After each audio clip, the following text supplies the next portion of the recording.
Timia saa 7 mchana majira ya Afrika Mashariki. Hujambo popote ulipo mpenzi msikilizaji, na karibu kwenye meza ya habari ndani ya Chuka University Radio. Ni kuarifu yanayoendelea hapa nchini na nje ya nchi. Jina langu ni Rebecca binti Thuo. Kwanza tuangazie vidokezo.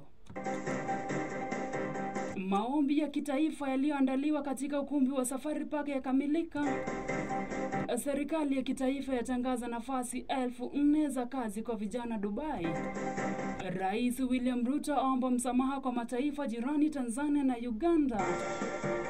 Na kwenye rubaa za kimataifa, wanamgambo 4 wanaoiunga mkono serikali wauawa Nigeria.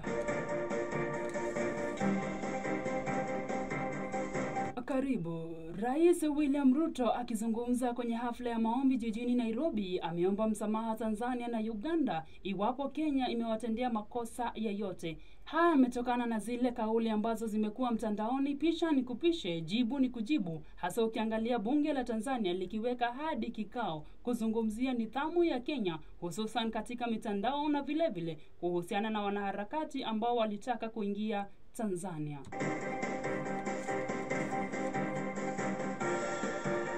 Na kwenye rubaa za kimataifa, wanamgambo 4 wanaoliunga mkono jeshi la Nigeria kwenye vita dhidi ya makundi ya siasa kali wameuawa baada ya gari lao kukanyaga bomu la kutegwa ardhini katika jimbo la kaskazini mashariki mwa Borno. Kwa mujibu wa shirika la habari la AFP, wanamgambo waliuawa wakati wakirejea kwenye mji mkuu wa jimbo hilo, Maiduguri, wakitokea eneo la Ziwa Chad walikokuwa kwenye mapambano dhidi ya kundi moja la siasa kali lililowavamia kambi ya kijeshi.